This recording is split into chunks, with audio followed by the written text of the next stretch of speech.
시작할게. 안녕하십니까? 관리번호 1번입니다. 구상형 1번 답변 드리겠습니다. 공직선거법 개정으로 인해서 만 18세로 선거 참여 연령이 하향 조정되면서 학생들의 정치 참여에 대한 여러 시각들이 나타나고 있습니다. 이에 대해서 저는 학생의 정치 참여에 대해서 찬성합니다. 그 이유에 대해서 두 가지 제시하겠습니다. 첫째, 운전면허 등 법적 여러 권리가 만 18세로 조정되어 있으므로 이와 함께 학생의 정치 참여 또한 만 18세로 하향 조정되는 것이 바람직하다 생각합니다. 둘째로, 학생도 교복 입은 시민으로서 정치에 참여하고 목소리를 내어 민주시민으로서의 자질을 함양하고 성장시킬 필요가 있다 생각하기 때문입니다. 이에 대해서 정치 참여에 있어서 정보의 중요성은 굉장히 중요합니다. 이에 대해서 미디어상에서 허위 정보에 대한 비판적 사고력을 기르는 교육 또한 학생들에게 필요합니다. 디지털 리터러시 교육을 실시할 때 내용의 사실성과 진실성을 확인하는 방법에 대해서 세 가지 제시하겠습니다. 첫째로, 미디어 뉴스 내용에 대해서 토의 토론하는 방법이 있습니다. 함께 미디어 뉴스 내용에 대해서 토의 토론하고 그 내용의 타당성에 대해서 이야기함으로써 집단 지성을 통해서 그 내용의 진실성과 일치성을 확인할 수 있습니다. 둘째로, 통계와 관련하여 자료를 재해석하는 교육을 할 수 있습니다. 표본 집단이 어떻게 선정되었는지, 또 만약에 200명이 증가했다, 5%가 증가했다 라는 표현이 같은 지표를 나타냄에도 불구하고 어떤 효과를 나타내는지 등에 대해서 함께 이야기하면서 자료를 재해석하고 보다 다양한 각도에서 자료를 받아들일 수 있게 됩니다. 셋째로, 스스로 기사를 다시 써보는 활동을 할 수 있습니다. 내용에 대해서 숙지하고 다시 조사하여 자신의 방법으로 기사를 작성함으로써 진실성과 함께 그 내용에 대해서 다각적으로 파악할 수 있게 됩니다. 이상으로 구상형 1번 답변 마치겠습니다. 이상입니다. 이어서 구상형 2번 답변 드리겠습니다. 공자는 법만 가지고 이끌고 형벌로 다스리면 백성은 법망을 빠져나가는 것을 부끄러워하지 않는다 라는 내용의 글을 다루고 있습니다. 이에 대해서 이러한 법만 가지고 이끌고 형벌로 다스리면 응보적 생활지도의 맥락에 문제점을 세 가지 제시하겠습니다. 첫째, 학생의 성장과 변화를 도모하기 힘들다는 점입니다. 학생을 형벌로 다스리는 것은 학생에게 그에 대한 책임 또는 처벌을 통해서 학생의 죄를 묻는 것이지만 학생의 정서적 성장, 학생이 규칙의 중요성에 대한 인식 등을 이끌어내기 힘들다 생각합니다. 둘째로, 규칙을 공동체를 위해 지키는 것이 아니라 그저 벌을 피하기 위해 지키는 것으로 전락할 가능성이 있습니다. 규칙이란 공동체를 유지하고 또 공동체가 발전하는 데 있어 굉장히 중요한 역할을 하는 장치입니다. 이에 대해서 형벌을 피하기 위해서 그저 규칙을 준수하는 것으로 규칙의 역할과 가치를 인식한다면 학생의 성장에 도움이 되지 않는다 생각합니다. 셋째로, 법을 어겼을 시 피해자가 발생할 수 있는데 이러한 부분에 대해서 피해자의 치유, 공감, 관계 회복에 집중하기 어렵기 때문입니다. 사람이 다쳤을 때 가장 중요한 것은 그 사람을 치유하고 다시 일어설 수 있게 도와주는 것입니다. 하지만 형벌로 다스리는 응보적 생활지도는 이러한 부분에 대해서 집중하지 못하기 때문에 문제가 있다 생각합니다. 이에 대해서 제가 생각하는 올바른 생활지도 방안을 세 가지 제시하겠습니다. 첫째로, 회복적 생활지도를 바탕으로 공감과 치유, 그리고 관계 회복을 도모할 필요가 있습니다. 둘째로, 이에 대한 방안으로 관계 회복 서클을 사용할 수 있습니다. 예를 들어 금요일 동네 시간에 관계 회복 서클을 함께 진행하여 일주일 동안의 감정을 공유함으로써 다양한 사람의 감정을 알고 심리적 감성 역량을 증대할 수 있습니다. 둘째로, 학급 회의를 통해서 학급 규칙을 제정하는 방안이 있습니다.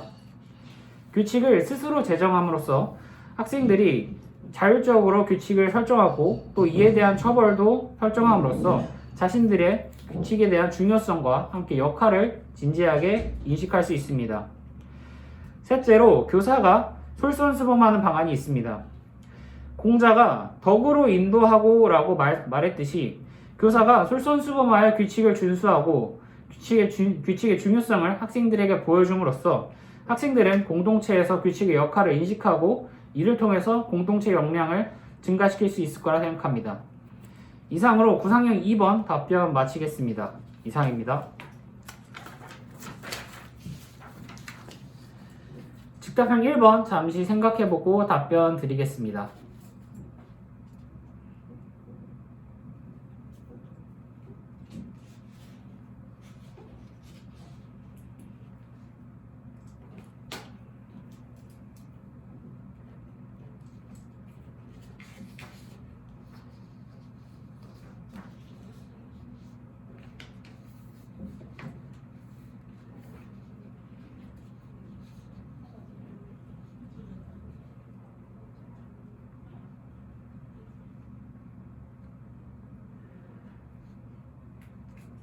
즉답형 1번 답변 드리겠습니다.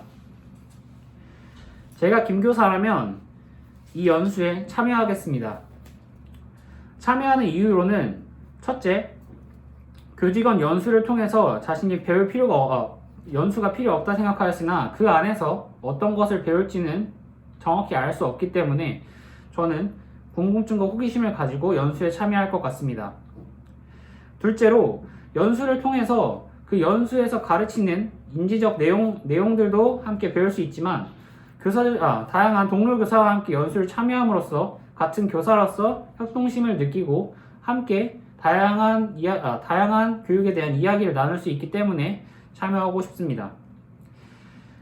다음으로 교사의 전문성을 신장할 수 있는 방안을 두 가지 말씀드리겠습니다. 교사의 전문성을 신장할 수 있는 방안으로 첫째, 교원학습 공동체가 있습니다. 교원학습 공동체를 통해서 다양한 동료 교사들이 함께 모여서 수업, 교육과정 재구성 등에 대해서 논의하고 그 방향에 대해서 고민하면서 교사의 수업에 대한 전문성을 증대시킬 수 있습니다. 둘째로, 대학원 진학이 있습니다. 대학원 진학을 통해서 다양한 교육, 현재 연구되고 있는 교육, 최신의 교육 등을 학습하고 이를 자신의 학교, 자신의 교육 상황에 맞게 재구성함으로써 교사의 전문성을 증대할 수 있습니다. 이상으로 즉답형 1번 답변 마치겠습니다. 이상입니다. 즉답형 2번 잠시 생각해보고 답변 드리겠습니다.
즉답형 2번 답변 드리겠습니다.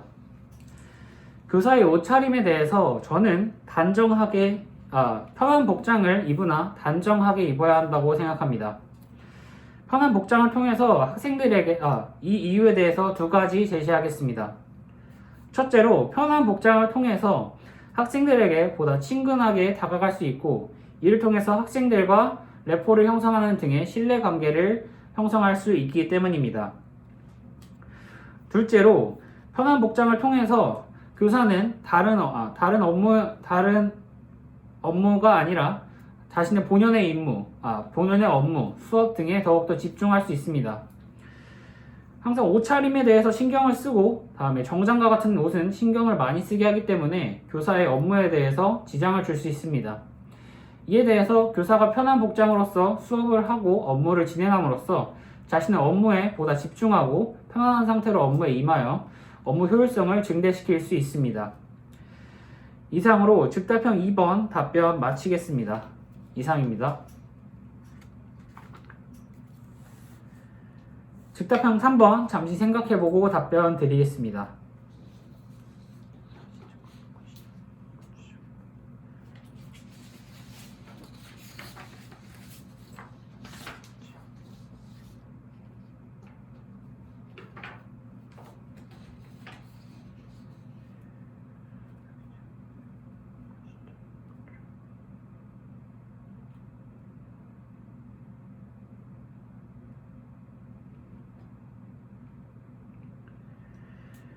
즉답형 3번 답변 드리겠습니다.